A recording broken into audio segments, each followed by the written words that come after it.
तो आज का हम लोगों का टॉपिक रहने वाला है विभाज्यता का नियम। विभाज्यता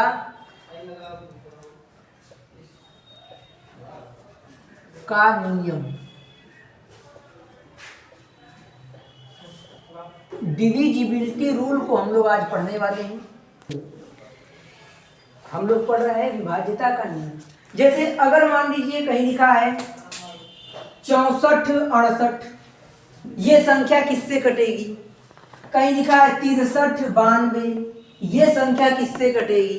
तो आप पहले 2 से भाग करेंगे, कटी कि नहीं कटी, फिर आप 3 से भाग करेंगे, अगर नहीं कटा फिर आप 4 से करेंगे। ऐसे आप कब तक भाग करेंगे? इसमें टाइम लंबा जाएगा। अगर आपको ये चेक करना है कि कोई संख्या किससे कट रही है और किससे नहीं कट रही है, तो अगर आप भाग करके चेक करेंगे तब तो बहुत लंबा टाइम चला जाएगा। तो हम लोग वो ट्रिक निकालते हैं, हम लोग वो कॉन्सेप्ट निकालते हैं, वो बेसिक तरीका पता करते हैं जिससे कि कम टाइम में हम ये पता कर सकें कि कौन सी संख्या किस अंक से कटने वाली है। आइए जानते हैं इस चीज को। तो सबसे पहले मैं बात करूंगा विभाज्यता के नियम में 2 से विभाज्यता का नियम। 2 से विभाज्यता का नियम, 2 से विभाज्यता का नियम। जैसे जब किसी बड़ी से बड़ी संख्या का वर्गमूल वगैरह आता है तो जो टीचर्स होते हैं वो अनुमान लगा लेते हैं कि ये संख्या 13 से कटेगी, कि ये संख्या 27 से कटेगी, ये संख्या आखिर किस संख्या से कटने वाली है। तो वैसे ही सेम दैट आप भी अगर विभाज्यता का नियम पढ़ते हो तो आप इस चीज का अनुमान लगा पाते हो कि कौन सी संख्या किस नंबर से कटने वाली है। जैसे अगर मैं बात करूं 169, ये संख्या किससे कटेगी? तो आप पहले 2 से चेक करेंगे, 2/16, 9 उतरा, 2 चौको 8, ये संख्या 9 से पूरी नहीं कटी। अब देखिए ये संख्या किससे कटेगी? तो 169 को आप 3 से काट के चेक किए, सब 3 से काट के देखते हैं, हो सकता है 3 से कट जाए। 3 बचे 15, 1 बचा और 9, 3 छक्का 18, शेष बच गया मेरे भाई। तो क्या ये संख्या 3 से पूरी कटी? नहीं कटी। तो कैसे मालूम करें कि कौन संख्या 3 से कटेगी, कौन संख्या 2 से कटेगी? कोई तो तरीका होगा। आज हम लोग इसी तरीके की चर्चा करने वाले हैं कि कौन सी संख्या किस नंबर से कटेगी। आइए देखते हैं 2 से विभाज्यता का नियम। तो कोई भी ऐसी संख्या जिसके इकाई का अंक, कौन सा अंक? जिसके इकाई का अंक 0 या फिर सम होता है, सम संख्या। ऐसी कोई भी संख्या जिसके इकाई का अंक, जिसके यूनिट डिजिट का अंक या तो 0 हो या तो वो एक सम संख्या हो, वो संख्या 2 से पूरी तरह क्या होती है? विभाज्य होती है। ऐसी कोई भी संख्या जिसके इकाई का जो अंक है, इकाई का अंक, ऐसी कोई सी भी संख्या जिसके इकाई का अंक या तो 0 हो या तो वो एक सम संख्या हो, एक इवन नंबर हो, वो जो संख्या होती है वो 2 से क्या होती है? विभाज्य होती है। आइए देखते हैं। तो हम लिखेंगे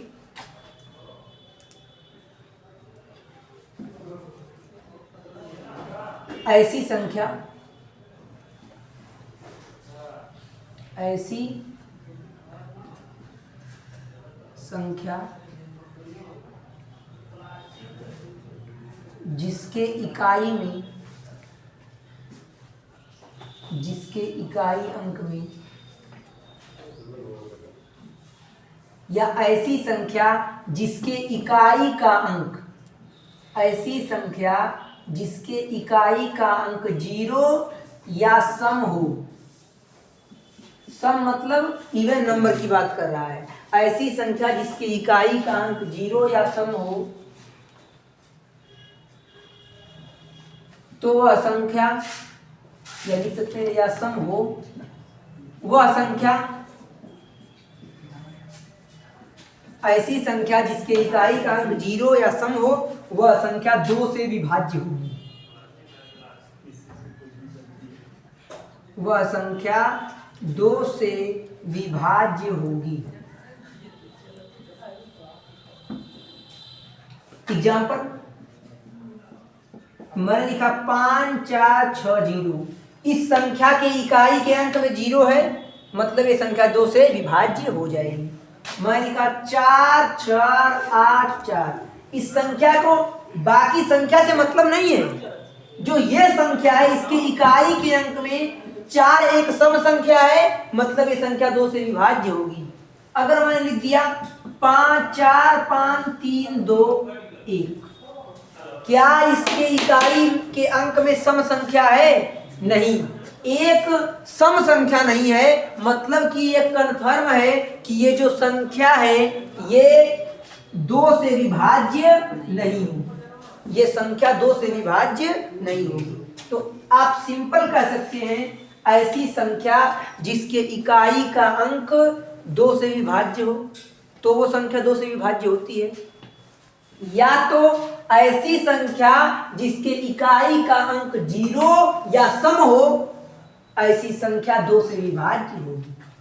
अब आगे हम लोग पढ़ने वाले हैं 3 का डिविजिबिलिटी रूल, 3 से विभाज्यता का नियम।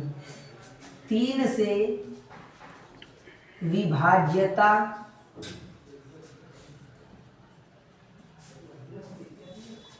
का नियम। कैसे पता करें कि कोई संख्या 3 से विभाज्य होगी या नहीं? तो सिंपल आप अपने शब्दों में कह सकते हैं कि यदि किसी संख्या के अंकों का योग, यदि किसी संख्या के अंकों का योग 3 से विभाज्य है तो वह पूरी संख्या भी 3 से विभाज्य होगी। लिखेंगे हम लोग, यदि किसी संख्या के अंकों का योग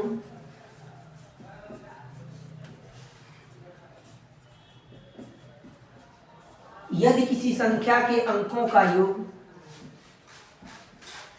3 से विभाज्य है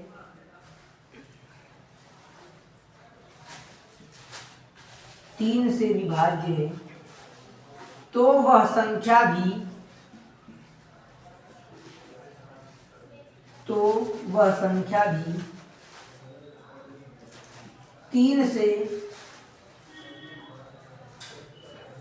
विभाज्य होगी। यदि किसी संख्या के अंकों का योग 3 से विभाज्य है तो वह संख्या भी 3 से क्या होगी? विभाज्य होगी। आइए पता करते हैं एग्जाम्पल। जैसे मैंने लिखा 2 4 6। मुझे ये पता करना है कि जो संख्या 246 है ये 3 से विभाज्य होगा कि नहीं होगा। तो हम क्या 3 से भाग करके चेक करेंगे? ज्यादा टाइम लग जाएगा। डायरेक्ट नियम कहता है यदि किसी संख्या के अंकों का योग 3 से विभाज्य है तो वह पूरी संख्या भी 3 से क्या होगी? विभाज्य होगी। 246 के अंकों को जोड़िए, 2 + 4 + 6 कीजिए, 4 2 6 6 12 होगा और 12 3 से पूरा क्या हो जाता है? कट जाता है। मतलब कि ये संख्या भी 3 से विभाज्य होगी। चलिए आगे और कुछ संख्याओं को चेक करते हैं। जैसे अगर मैं बात करूं कि 789 और यहां आप 1 कर लीजिए, 1779। कितना? 1779। या मैं अगला एग्जाम्पल कुछ और आपको देता हूं, 30 32। क्या ये संख्या मेरे भाई 3 से कटेगी? तो 3 3 6 6 2 8। क्या 8 3 से कटता है? नहीं, मतलब ये संख्या भी 3 से कटने वाली नहीं है। अगर इसी में हम आगे 1 बढ़ा दें, अब देखिए नियम क्या कहता, यदि किसी संख्या के अंकों का योग 3 से विभाज्य है तो वह पूरी संख्या भी 3 से विभाज्य होगी। आइए देखिए, 3 प्लस 0 प्लस 3 प्लस 2 प्लस 1 जोड़िए, 3 में 0 जोड़ेंगे कितना आएगा, 3 3 में 0 जोड़ेंगे 3 आएगा, 3 3 6 6 2 8 8 है 9 9 3 से कटता है, मतलब कि ये संख्या भी 3 से क्या होगी, विभाज्य होगी। चलिए आगे देखते हैं हम लोग। जैसे अगर मैं बात करूं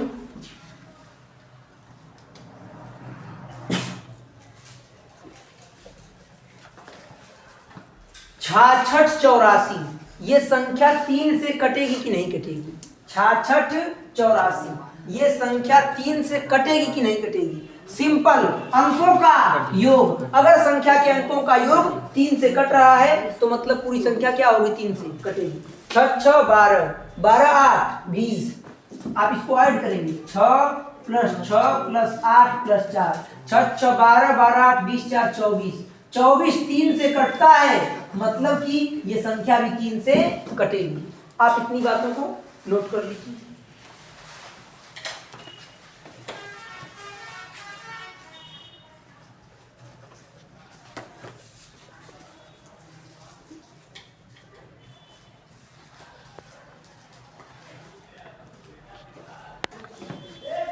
तो हमने पढ़ा 3 से विभाज्यता का नियम। उसमें मैंने आपको बताया अगर किसी संख्या के अंकों का योग 3 से विभाज्य है तो वह संख्या भी 3 से पूरी तरह से विभाज्य होगी। अब हम लोग पढ़ने वाले हैं 4 से विभाज्यता का नियम। अब हम लोग पढ़ेंगे 4 से विभाज्यता का नियम।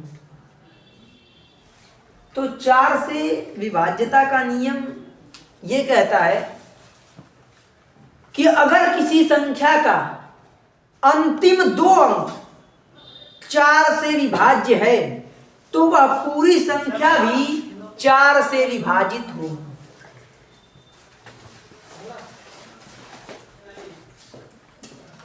यदि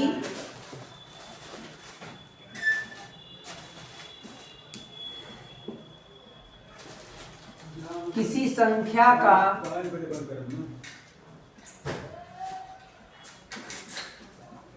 अंतिम 2 अंक, मतलब अगर किसी संख्या के लास्ट के 2 डिजिट्स 4 से विभाजित है, यदि किसी संख्या का अंतिम 2 अंक 4 से विभाजित है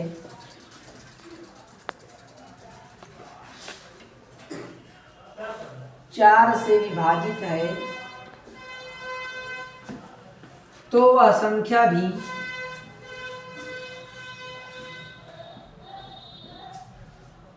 तो वह संख्या भी 4 से विभाज्य होगी।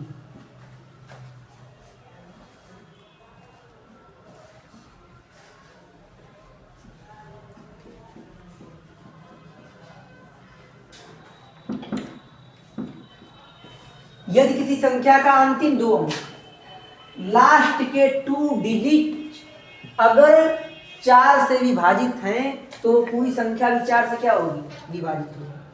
जैसे एग्जांपल मैंने लिखा 468, इस संख्या के देखिए लास्ट के 2 अंक क्या 4 से विभाजित हैं? अगर ये 4 से विभाजित हैं तो मतलब ये पूरी संख्या भी 4 से विभाजित हो जाएगी। तो 68 में आप 4 से भाग करके चेक कर लीजिए, 4 एक कम 4, 2 बचा, 8 उतारा हम, 4 सते 28, कट गया पूरी तरह। मतलब कि इस संख्या का अंतिम 2 अंक 4 से विभाजित है, अतः ये पूरी संख्या भी।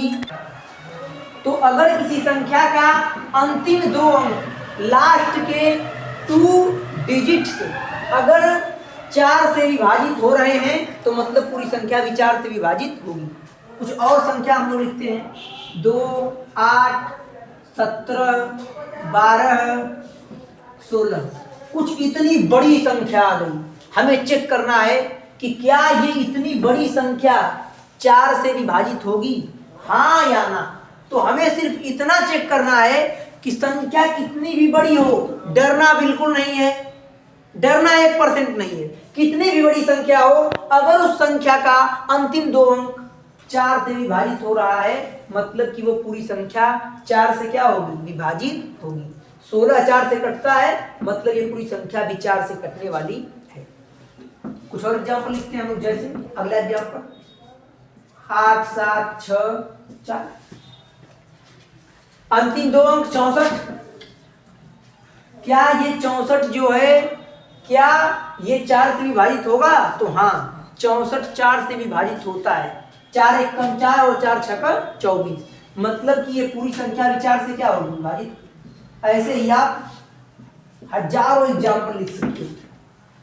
देखिए कुछ चीजें कॉमन होती हैं, जैसे अगर मैं 2 से विभाज्यता के नियम की बात करूं तो अंतिम अंक 2 से विभाज्य होना चाहिए। अगर मैं 4 से विभाज्यता के नियम की बात करूं तो अंतिम 2 अंक 4 से विभाज्य होना चाहिए। ऐसे ही मैं 8 में जब बात करूंगा तो 8 के विभाज्यता के नियम में अंतिम 3 अंक 8 से विभाज्य होना चाहिए।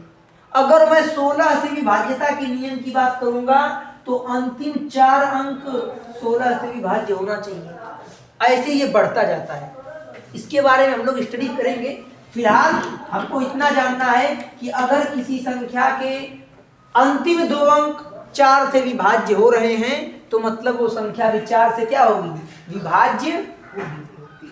चलिए अब हम चलते हैं 5 से विभाज्यता के नियम पर।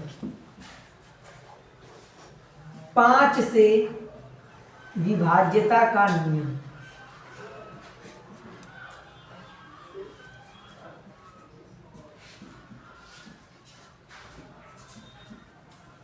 हम 5 का डिविजिबिलिटी रूल पढ़ते हैं। तो 5 के विभाज्यता का नियम होता है, अगर किसी संख्या का अंतिम अंक, मतलब कि अगर किसी संख्या के इकाई के अंक में या तो 0 हो या तो 5 हो। अगर 0 या 5 में से कुछ है तो मतलब कि वो संख्या 5 से विभाजित होगी। जैसे लिखेंगे, यदि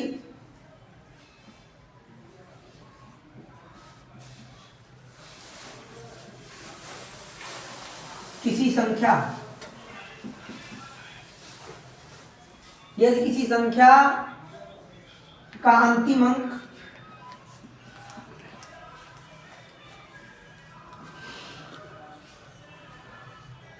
0 या 5 हो तो वह संख्या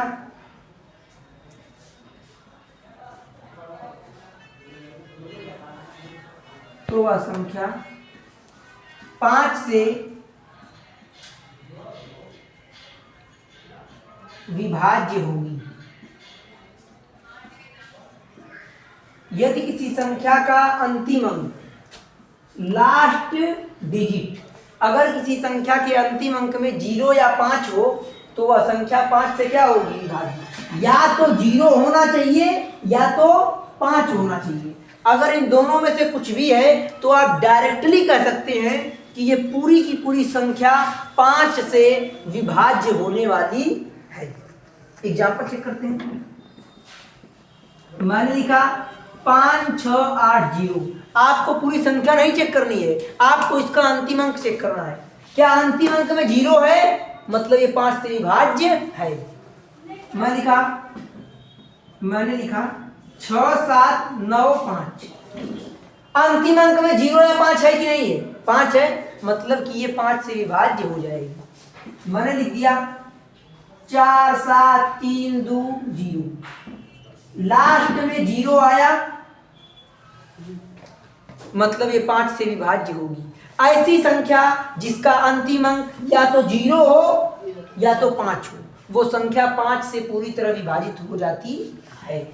इसके अलावा आप कोई संख्या लिख दो, 4 6 5, अगर इसके लास्ट में 5 या 0 नहीं है, इसके लास्ट में 5 नहीं है 0 नहीं है, मान लो यहां मैंने दिया 4, क्या इसके अंत में 5 है?